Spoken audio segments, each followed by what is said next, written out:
नमो अरहन्ताणं नमो सिद्धाणं नमो आयर्याणं नमो वज्रायाणं नमो लोहे सर्वसाहु ऐसो पंच नमो यारो सर्वपापनाशनो मंगलाणं च सर्वेषु परमं होई मंगलम् चत्तारि मंगलम् अरहन्ता मंगलम् सिद्धा मंगलम् साहु मंगलम् केवली प्रणतो धम्मो मंगलम् चत्तारि लोकोत्तमा अरहन्ता लोकोत्तमा सिद्धा लोकोत्तमा साहु लोकोत्तमा केवली प्रणतो धम्मो लोकोत्तमो चत्तारि शरणं प्रव्रजामि अरहन्ते शरणं प्रव्रजामि सिद्धे शरणं प्रव्रजामि साहु शरणं प्रव्रजामि केवली प्रणतं धम्मं शरणं प्रव्रजामि।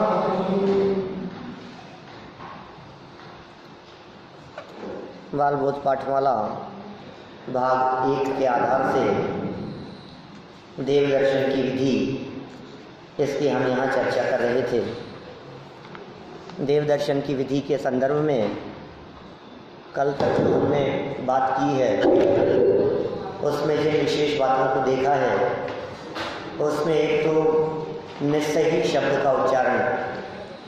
जिन मंदिर में प्रवेश करते समय हमारे द्वारा निस्सही निस्सही निस्सही शब्द का उच्चारण होना चाहिए। और निस्सही शब्द का अर्थ क्या होता है? सर्व सांसारिक कार्यों का निषेध, सभी सांसारिक कार्यों का निषेध करके मंदिर में प्रवेश करना, यह निस्सही शब्द का अर्थ है। कल मुझसे कुछ लोगों ने असही शब्द के बारे में भी पूछा। निस्सही तो अंदर प्रवेश करते समय, और पहले ऐसा भी कुछ लोगों से सुना था कि असही शब्द का प्रयोग भी होना चाहिए।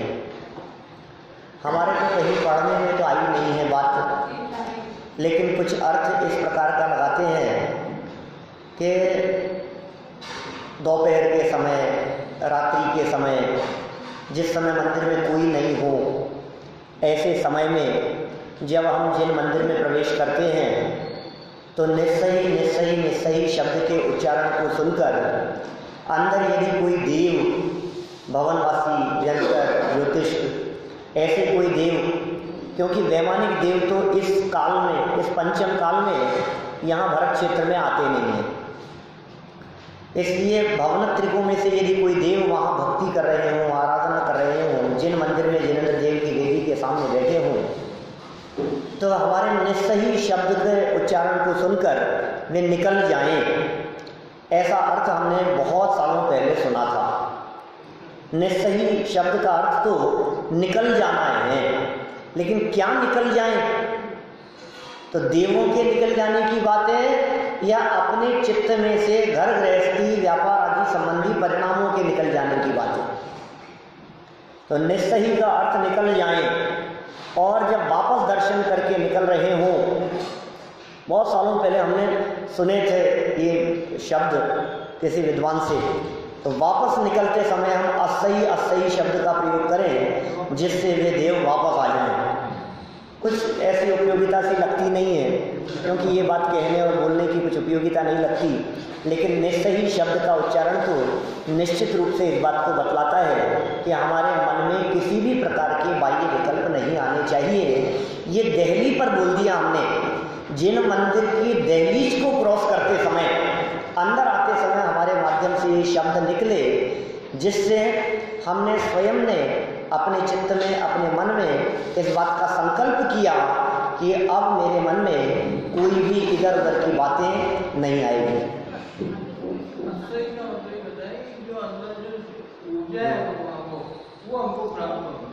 खैर देखिए, इसी तरह एक बात और, मंदिर में घंटा बजाने संबंधी, मंदिर में घंटी बजानी चाहिए कि नहीं बजानी चाहिए? रात्रि के समय तो निश्चित रूप से नहीं बजानी चाहिए, क्योंकि रात्रि में बजाने से हो सकता है वहाँ जो जीव मौजूद हों उन जीवों की हिंसा का भी दोष लग सकता है, और उसकी ध्वनि से जो छोटे छोटे से जीव इधर उधर विचरण कर रहे हैं उनकी भी विराधना हो सकती है। रात्रि में प्रदक्षिणा भी नहीं लगानी चाहिए। माने रात्रि के समय जितना कम से कम आरामवादी हो, जितना कम से कम हिलना डुलना चलना गमन करना जितना कम हो उतना अच्छा है। कम लाइट हो, कम रोशनी हो, और कम से कम चले। मंदिर जाना है, दर्शन करना है, सायंकाल बैठ गए, बैठ करके हमने दर्शन कर लिए, साधना कर ली, पाठ कर लिया, स्तुति बोल ली, जो भी हमारे नित्य क्रम के कार्य हैं वो सब हम वहाँ बैठ करके कर सकते हैं।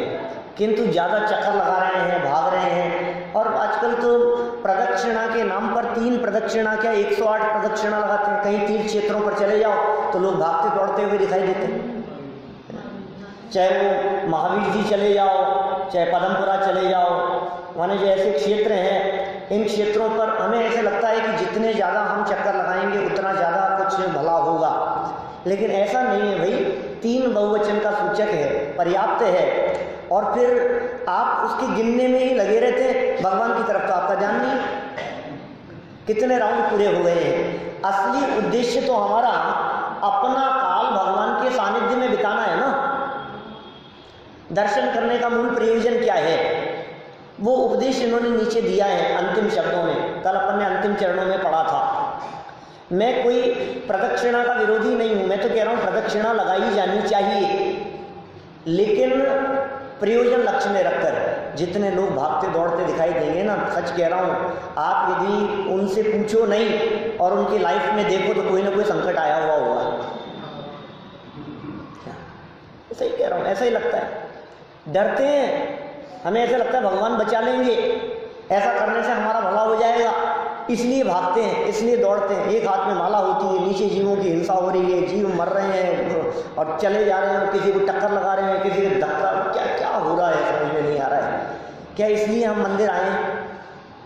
एक और, प्रदक्षिणा के दौरान जो अपनी मुख्य वेदी होती है उस वेदी को भी स्पर्श करते हैं बहुत से लोग, क्या, और ऐसा लगता है कि भगवान की वेदी को पीछे से स्पर्श करके उसे अपने सर पर लगाएं तो शायद कुछ भगवान का आशीर्वाद मिल जाएगा।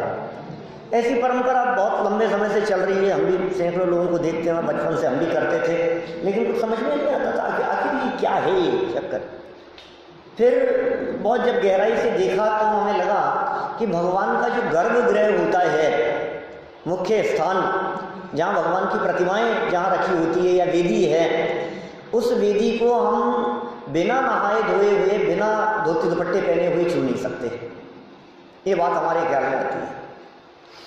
तो हम कैसे उस वेदी को स्पर्श करें यदि हम अपवित्र अवस्था में हैं? तो प्रदक्षिणा, क्योंकि वो ऊर्जा का केंद्र है, ध्रुव है ना, 3 लोक के नाथ जहाँ बैठे हुए हैं वो ध्रुव हैं, अचल प्रतिमाएं हैं, मूल नायक प्रतिमाएं हैं, स्थिर प्रतिमाएं हैं। वो ऊर्जा का स्रोत भी कहा जाता है, और वहाँ चक्कर लगाना, प्रदक्षिणा लगाना, ये ध्रुव की प्रदक्षिणा लगाने जैसा है। वास्तव में जो कीमती हो, बहुमूल्य हो, जिनकी कीमत हो, जो सम्माननीय हो, जो आदर्श हो, जो पूज्य हो, उनकी प्रदक्षिणा लगाई जाती है।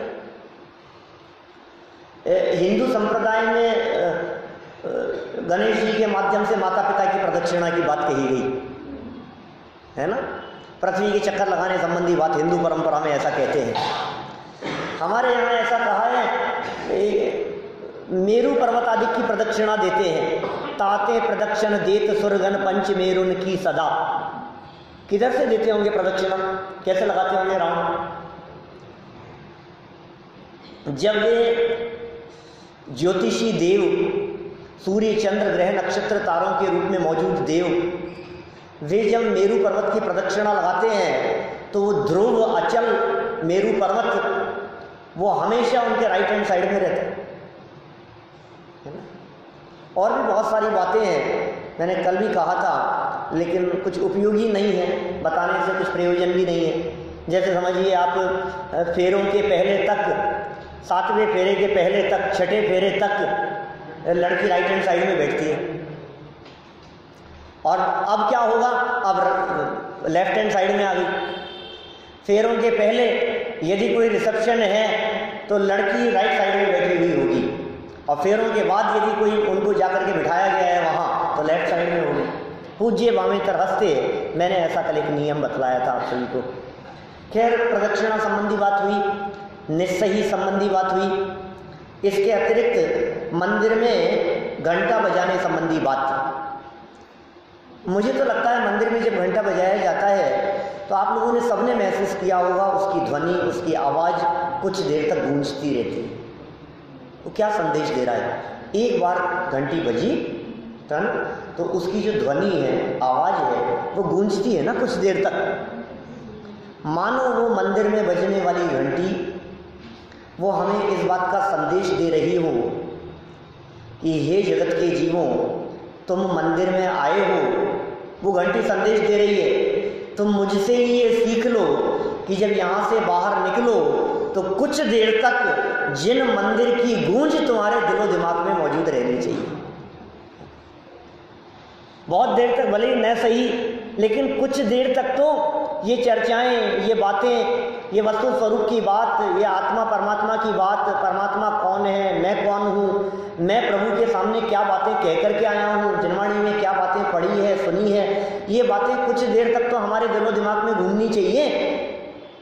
वो जड़, अचेतन, निर्जीव होकर के भी वो घंटा हमें ये संदेश दे रहा है।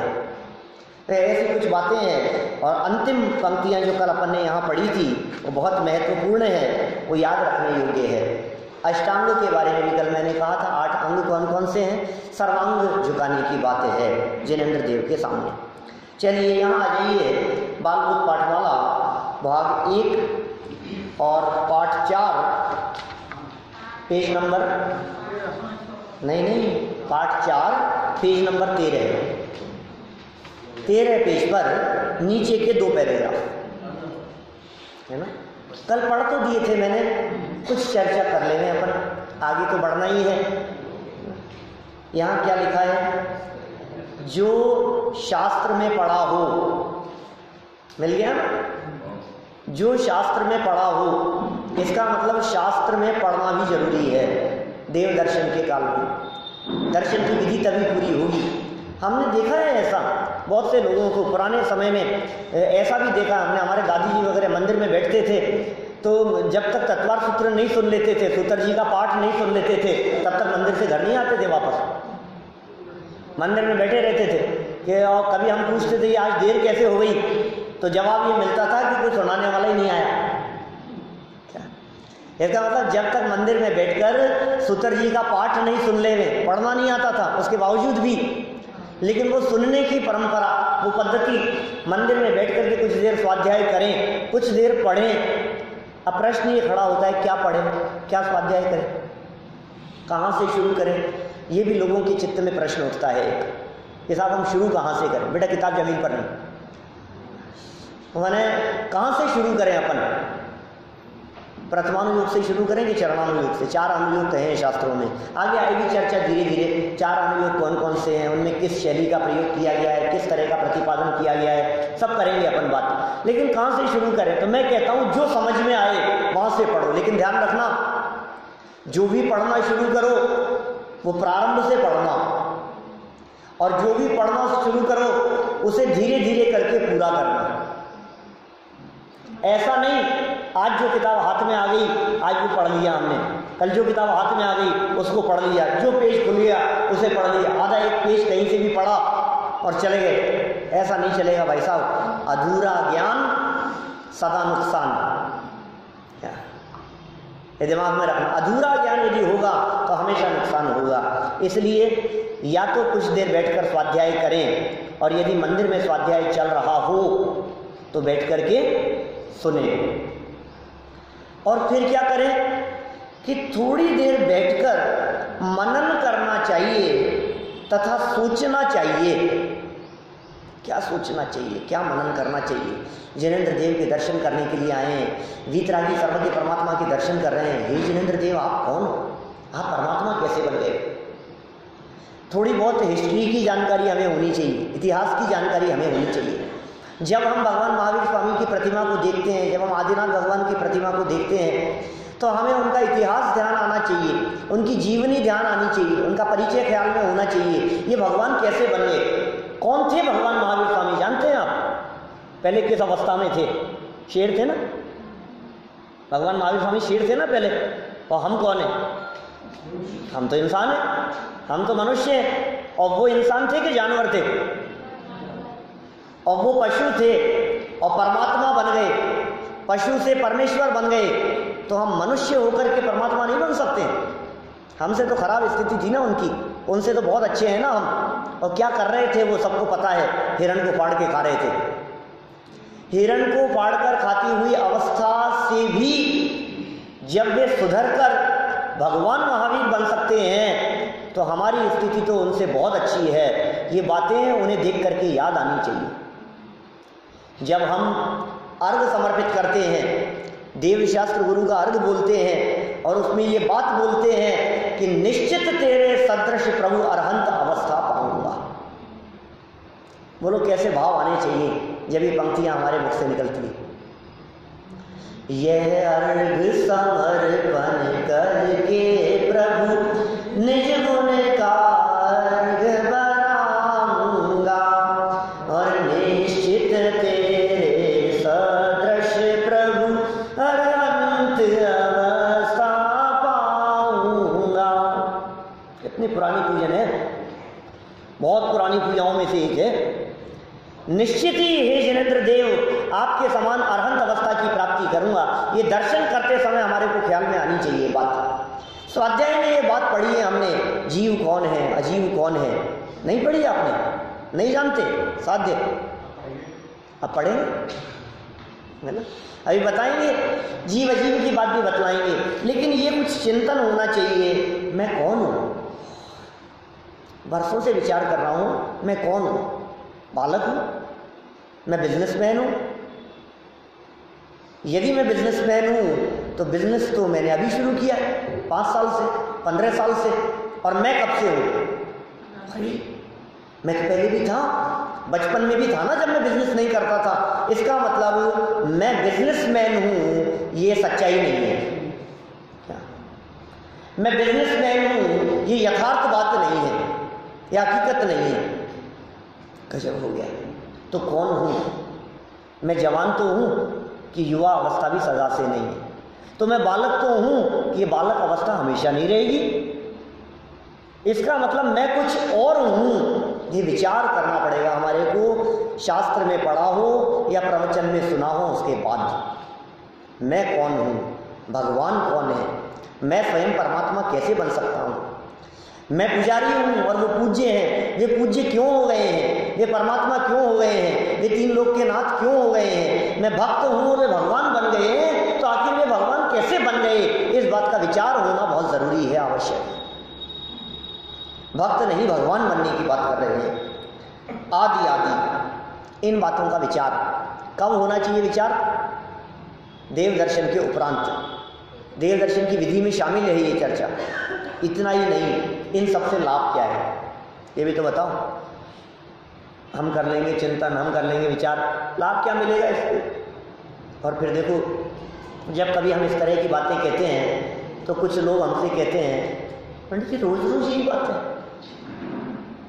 रोज रोज। अब आज हमने विचार कर लिया, अब कल फिर यही बात, फिर दोबारा यही बात, रोज रोज। तो हम आपसे पूछते हैं, रोज रोज क्या नहीं करते आप? रोज पेस्ट करते हैं, रोज नहाते हैं, रोज खाना खाते हैं, रोज रोटी सब्जी, रोजाना वही मोबाइल, रोजाना वही नमोकार मंत्र। आखिर दर्शन करते समय भी तो रोजाना वही पाठ बोलते हैं, रोजाना वही पूजा करते हैं।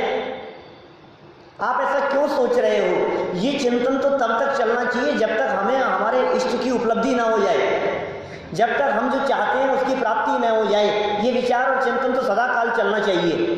दुकान पर बैठ करके रोजाना ग्राहकों के बारे में नहीं सोचते हैं आप?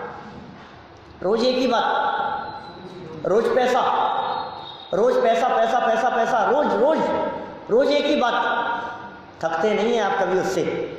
तो फिर यहाँ क्यों सोच रहे हैं? ये खुराक अपने लिए है। एक पाठ आगे बढ़कर जब हम दिनचर्या वाले पाठ की बात करेंगे, इसके आगे तो पाठ है जीव अजीव वाला, और उसके बाद में एक पाठ दिया है दिनचर्या, तो उसमें हम बात करेंगे इसके बारे में। ये खुराक है हमारी, ये होना चाहिए। ये चिंतन हमारी खुराक है। दुनिया के काम तो हमारे हिसाब से होते नहीं हैं, लेकिन विचार ये हमारे हाथ में, चिंतन ये हमारे हाथ में है। ये असली चीज़ है, ये मूल चीज़ है। जो नहीं हो रहा है काम, और बाकी सब काम हो रहे, अकेला ये काम नहीं हो रहा है। देखो इससे लाभ क्या होगा? मंदिर आने से क्या लाभ मिलता है? जब हमने 2-4 दिन पहले ऐसी बात कही थी आप लोगों से कि भगवान कुछ देते नहीं है, नहीं देते हैं ना भगवान, तो कई लोगों के चेहरे ऐसे दिख रहे थे, फिर मंदिर आने से क्या लाभ? क्या करें फिर मंदिर आकर के? भगवान कुछ देते तो है नहीं, और जब भगवान कुछ भी नहीं देते हैं तो फिर मंदिर आने से हमें क्या मिलेगा? क्यों आए हम मंदिर? तो ये मंदिर आने से होने वाले लाभ बतला रहे हैं, याद होनी चाहिए भाई साहब। छोटी छोटी सी चीजें हैं, पूछूंगा मैं, आप लोगों को बताया कि नहीं मैंने? परीक्षा लूंगा मैं क्या? सारी परिभाषाएं याद होनी चाहिए। जो छोटी छोटी बातें बता रहे हैं वो सब बातें याद होनी चाहिए आपको। घबराना मत, क्या होगा पता नहीं। देखो इससे आत्मा में शांति प्राप्त होती है। किससे? मंदिर आने से सेटिस्फैक्शन मिलता है, शांति मिलती है। मंदिर में शांत वातावरण रहता है, लेकिन इतनी शांति भी अच्छी नहीं कि नींद आने लग जाए। बहुत से लोग तो, अरे प्रवचन सभाओं में कई लोग तो ऐसे होते हैं जो मानो सोने के लिए आते हैं। अपने यहाँ तो नहीं दिखते हैं इतनी बड़ी सभा में भी कोई लोग हैं, लेकिन लोगों को ऐसे लगता है ऐसी शांति घर में कहाँ? छुट्टियां चल रही है, बच्चों की भाग दौड़, उछल कूद, टीवी, ये वो, टेलीफोन, दुनिया भर की झंझटें, यहाँ आओ कुछ नहीं, बिल्कुल शांत वातावरण मंदिर का, क्या? और पौन घंटे तक कोई डिस्टर्बेंस नहीं, क्या? और आंखें बंद करो और थोड़ा सा गर्दन हिलाते रहो जिससे दूसरे को भी लगे जग रहे हैं, सुन रहे हैं। यहाँ कह रहे हैं भाई साहब आत्मा में शांति मिलती है, शरीर का आराम नहीं। बात सोने की नहीं है, बात देह के आराम की नहीं है। मंदिर जाने से लाभ क्या है? आत्मा में शांति प्राप्त होती है। इतना ही नहीं, परिणामों में निर्मलता आती है। मंदिर आते हैं तो कषाय के भाव नहीं रहते, मंदिर आते हैं तो राग द्वेष के भाव नहीं रहते, मंदिर आते हैं तो लड़ाई झगड़े के भाव नहीं होते। दुनिया में कोई भी व्यक्ति मंदिर झगड़ने के लिए नहीं आता। ये बात अलग है कि आने के बाद झगड़ लेता हो, लेकिन झगड़ने के लिए तो मंदिर नहीं आया था। माने मंदिर झगड़े निपटाने का स्थान है। मंदिर में पाप नहीं होना चाहिए, शांति मिलनी चाहिए। मंदिर में जो लोग आते हैं एक दूसरे के प्रति सरलता, सहजता, वात्सल्य का परिणाम होना चाहिए। द्वेष बुद्धि नहीं होनी चाहिए, क्योंकि पता है उनका और आपका साथ साधी अनंत काल का साथ है। साधर्मियों का साथ बहुत लंबा साथ हुआ करता है। द्वेष नहीं हो, झगड़ा नहीं हो, हिंसा नहीं हो, झूठ नहीं हो। मंदिर में आकर के किसी भी प्रकार का पाप हमारे माध्यम से नहीं होना चाहिए, क्योंकि ऐसा प्रसिद्ध कथन है, अन्य क्षेत्रे कृतं पापम धर्म क्षेत्रे विनश्यति, और धर्म क्षेत्रे कृतं पापम वज्रलेपो भविष्यति। अन्य क्षेत्र में यदि कोई पाप किए हो तो जिन मंदिर आकर के वे पाप धुल जाते हैं, दूर हो जाते हैं। और यदि जिन मंदिर में आकर के कोई पाप किया हो तो अब क्या होगा?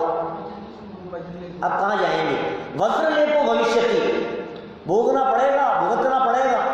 अरे पूर्व के न मालूम कब कब के किए हुए पाप जिन मंदिर में आने के परिणामों मात्र से, सिर्फ परिणाम मात्र आया मंदिर आने का, इतने परिणाम मात्र से आपके पहले के किए हुए पाप कर्म संक्रमित हो जाते हैं, बदल जाते हैं। आपको पता नहीं है कितना बड़ा चमत्कार होता है। और फिर उसके बाद भगवान को सुनाना नहीं, भगवान की जैसे ही सुनना चालू किया चमत्कार होने लग गए जीवन में, बदल जाएगा जीवन, आपको पता ही नहीं लगता है। मुझे मालूम है जब जब चमत्कारों की चर्चा चलती है तो लोग ऐसे चमत्कार देखना चाहते हैं कि बहुत बड़ा संकट आ गया, डॉक्टरों ने जवाब दे दिया, और अब तो चमत्कार तब दिखे जब मंदिर आने से डॉक्टर कहे कि सब नॉर्मल है, तब लगता है हमारे को कोई चमत्कार हो गया। बहुत बड़ी आफत हमारे ऊपर आ गई हो और सब कुछ निकल जाए, निपट जाए, तो हमें लगता है कि अब कुछ ना कुछ चमत्कार हो गया है। लेकिन तुम्हें ये चमत्कार नहीं दिखता कि वो परेशानियां आपके ऊपर आई ही नहीं, ये चमत्कार नहीं दिखता है। संकट आया नहीं और चला गया तो आपको लगता है कुछ चमत्कार हुआ है।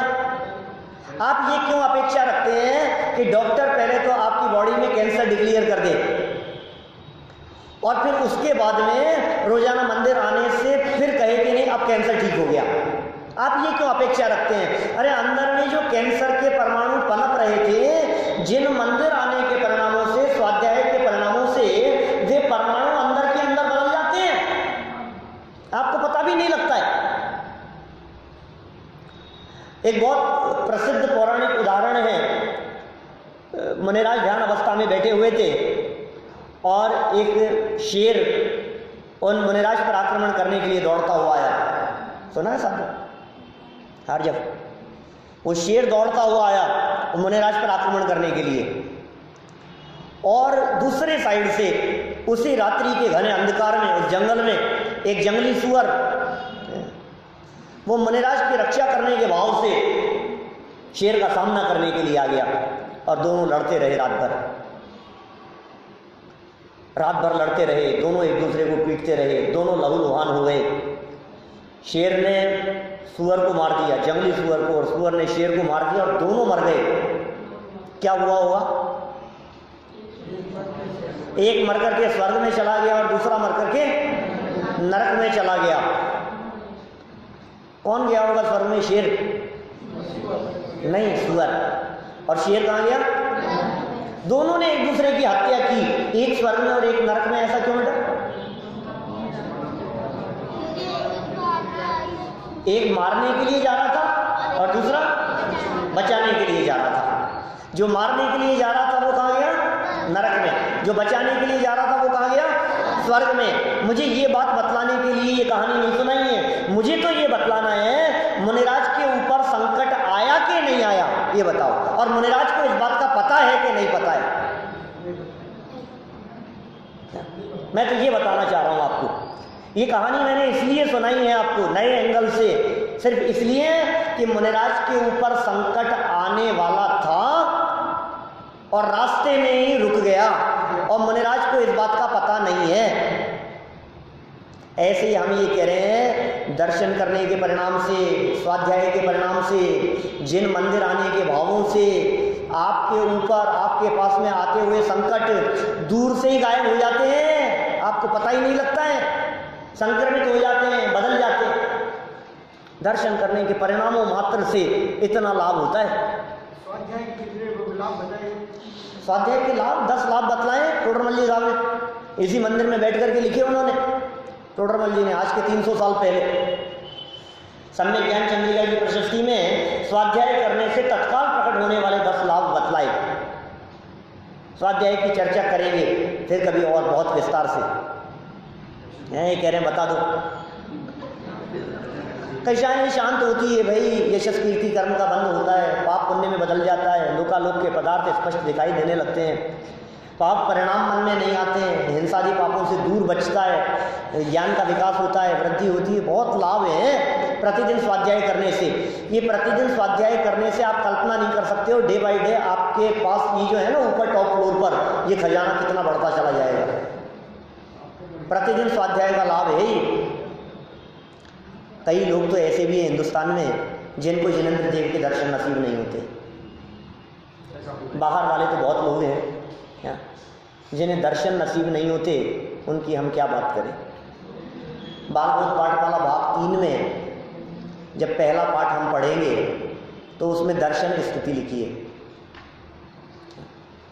अति पुण्य उदय मम आया, प्रभु तुमरा दर्शन पाया, अरे बहुत भाग्यशाली है वे जीव जो प्रतिदिन जिनेंद्र देव के दर्शन करते हैं, और अभाग्य समझना चाहिए उनको जिनको जिनेंद्र देव के दर्शन नसीब नहीं होते,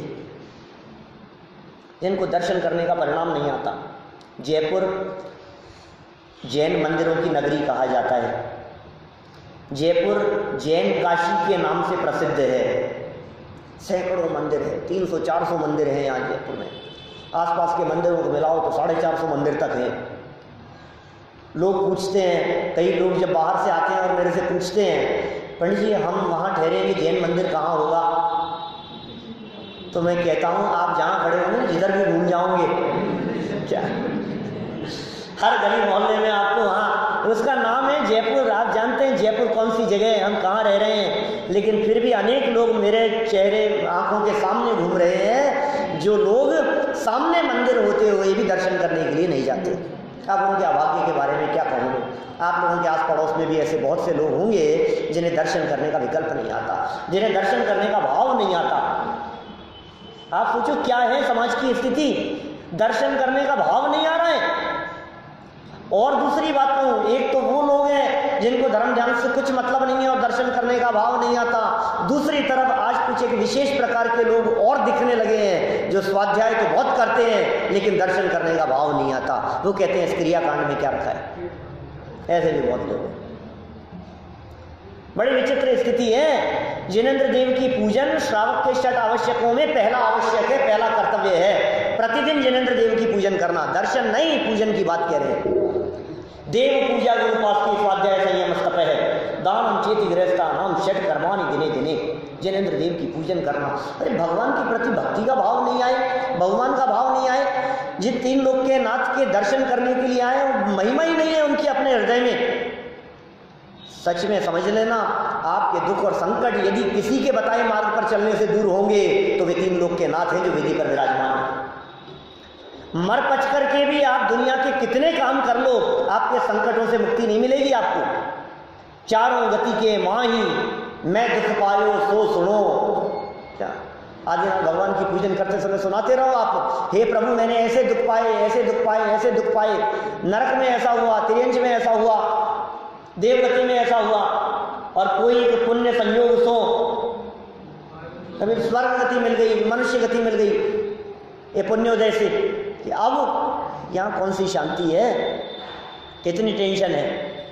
बच्चों को बड़े होने की आकुलता दिखती है और बड़ों को लगता है कि बचपन क्यों चला गया। बच्चों को लगता है कैसे जल्दी जल्दी बड़े हो जाएं, ये देखो सब कोई भी कुछ भी कह देता है, और बड़ों को लगता है बचपन कितना अच्छा होता है। जो बिजनेसमैन होते हैं उनको लगता है यार सर्विस वाले कितने मजे में हैं, कुछ नहीं अपने 10 से 5 ड्यूटी की और फ्री हैं। ये बिजनेस में टेंशन ही टेंशन है, कितनी झंझट है। जो सर्विस करता है वो सोचता है यार हमारे को तो देखो बहुत से ऊपर, ये कितने मजे में, इनका तो खुद का बिजनेस है, जचे तो गए जचे तो नहीं गए। सर्विस वालों को बिजनेस वाले दिखाई देते हैं, बिजनेस वालों को सर्विस वाले अच्छे दिखाई देते हैं। जो मकान मालिक होता है उसको किराएदार अच्छे दिखाई देते हैं कि यार टेंशन तो नहीं है, किराया दिया और मस्ती से क्या। और जो किराएदार होते हैं उनको मकान मालिक अच्छे दिखाई देते हैं। जो नीचे रहते हैं उनको ऊपर अच्छे दिखाई देते हैं। धूप है, हवा है, रोशनी है, सब कुछ है, ऊपर रहते हैं वो अच्छे। और जो ऊपर रहते हैं उनको लगता है नीचे वाले अच्छे हैं यार, ये ऊपर चढ़ने वढ़ने की झंझट नहीं है। सबको ऐसा ही लगता है, दूसरों की थाली में घी नजर आता है सबको। या संसार में जीव सुखिया कोई नजर नहीं आता। इस संसार में तो कोई सुखी नहीं है, और यदि कोई सुखी है तो वे कौन सुखी है? या तो महामुनिराज सुखी है जिनके पास में संतोष है, और या फिर कौन सुखी है? जिनके दर्शन करने के लिए हम मंदिर में आए हैं वे सुखी हैं। सुख का रास्ता कौन बतलाएंगे? सुखी होने का उपाय कौन बतलाएंगे? वे ही बता सकते हैं जो स्वयं सुखी हो। अनंत सुखी हैं अनंत परमात्मा, उनके बताए हुए मार्ग पर चलोगे तो सच्चा सुख प्राप्त होगा, परिणामों में शांति मिलती है। उनको देखते ही, अनंत भगवान को देखते ही वितरागता ख्याल में आती है, राग द्वेष रहित परिणाम होते हैं। देखिए किसी भी व्यक्ति का फोटो देखकर वो व्यक्ति याद आता है ना, और किसी व्यक्ति की फोटो आप देखते ही तब है जब उसकी याद आ रही है। ऐसा ऐसा भी तो है ना। फोटो देख करके जैसे आपको व्यक्ति याद आते हैं, वैसे ही शेर का चिन्ह देख करके महावीर भगवान क्यों नहीं याद आते? हमने तो बहुत सुनाया। जिस पद्धति की चर्चा चल रही है, ये सुनने की पद्धति की बात चल रही है। ये कह रहे हैं अब भगवान की सुनो, भगवान को सुनाओ मत, अब सुनो भगवान की। बोलते हैं भगवान, प्रतिमाएं बोलती हैं। जिनेंद्र देव वेदी पर विराजमान जो प्रतिमाएं हैं वे बोलती हैं, वे मौन उपदेश देती हैं, वे संदेश देती हैं। सुनने वाला चाहिए। अरे मौन की भाषा शब्दों की भाषा से किसी रूप में कम नहीं होती है साहब। छावड़े साहब बोलते हैं, शांतिनाथ भगवान सामने विराजमान, आपके जनता कॉलोनी वाले महावीर भगवान भी बोलते हैं क्या, और ऊपर वेदी पर विराजमान आदिनाथ भगवान भी बोलते हैं। कभी कभी बोल लेते हैं मेरे से जब मूड में होते हैं। एक दिन हुआ ऐसा कि सामने वेदी पर विराजमान थे और मैं जाकर के खड़ा हुआ, मंदिर में कोई नहीं था, दर्शन करने के लिए खड़ा था। एकदम आवाज आई कि क्यों रोज रोज मुझे तंग करते हो। आसपास में देखा, यार कोई नहीं दिख रहा है।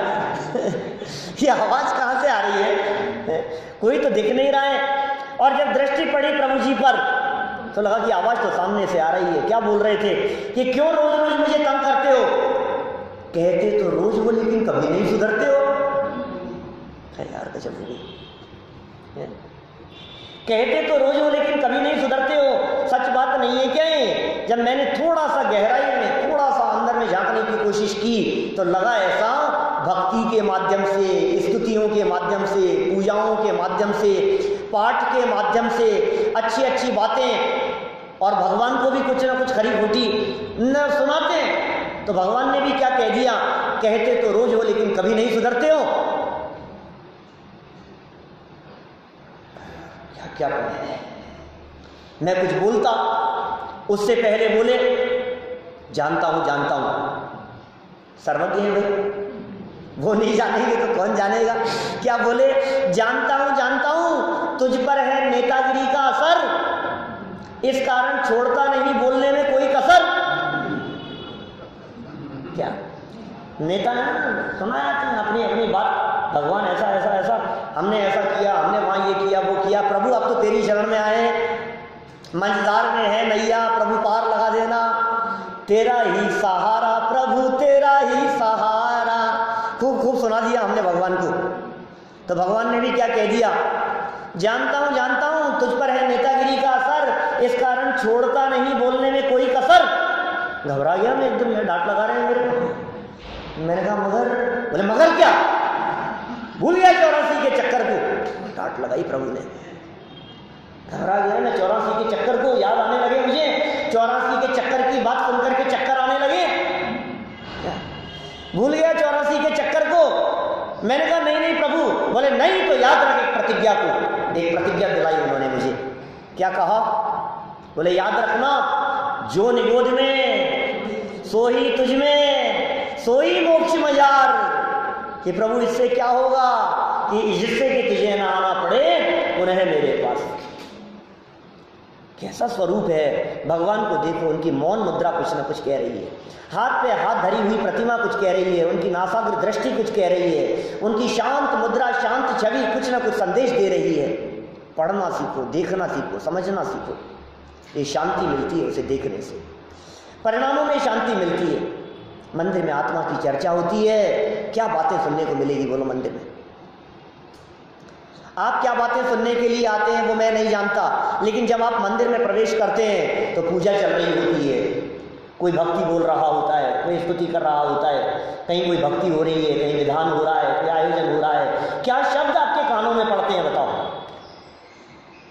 जो बातें उन पूजाओं में, भक्तियों में, स्तुतियों में कही गई है, वही शब्द तो कानों में पड़ते हैं ना। और उन सब में आत्मा की चर्चा है, परमात्मा की चर्चा है, जीव की चर्चा है, भगवान के स्वरूप की चर्चा है, उनकी वितरागता की चर्चा है। ये बातें कान में सुनने को मिलती है। और यदि इन बातों को सुन ले वे, बहुत से लोगों का तो जीवन बदल जाता है मंदिर आने से। जब तक मंदिर नहीं आते थे तब तक पता नहीं कैसा जीवन था क्या, और जब मंदिर आना शुरू किया तो जीवन ही बदल गया क्या। कैसा जीवन हो गया, उत्कृष्ट जीवन हो जाता है। इसलिए ध्यान रखना, जीवन में कभी ऐसा प्रसंग न बनने पाए कि जिनेंद्र देव के दर्शन का सौभाग्य ना मिले। 1984 से प्रतिज्ञा थी दर्शन करने की। एक दिन सुना दिया, मम्मी ने 7-8 साल की उम्र थी, बिस्तरों में बिस्किट, नाश्ता, दूध सब ऐसे ही होता था, तो कुछ सुना दिया तो बस गुस्से में गए और मंदिर जाकर के प्रतिज्ञा कराए क्या कि आप दर्शन किए बिना आगे से कुछ नहीं खाऊंगा। चलता रहा क्या जो भी है। फिर जब यहाँ से बाहर जाने के प्रसंग बने अमेरिका आदि, तो लगता था कि अब वहाँ तो कहाँ मंदिर होते हैं, पता नहीं क्या प्रसंग होगा, लेकिन भावना उत्कृष्ट थी। तो एक दिन भी ऐसा नहीं बीता जिस दिन जिनेंद्र देव के दर्शन नसीब नहीं हुए। ऐसे ही शहरों में जाना हुआ, जहाँ जहाँ जितने शहरों में गए, क्या माने करीब 19 स्टेट में यूएस में गए, लेकिन सब जगह पर जहाँ जहाँ गए जिनेंद्र देव की प्रतिमाएं, जिनेंद्र देव के दर्शन, प्रतिदिन दर्शन, और दर्शन के बाद में ही भोजन आदि ग्रहण करना सब सहज होता है, आराम से होता है। आप भावना तो भाव अच्छी से अच्छी, काम क्यों नहीं होगा।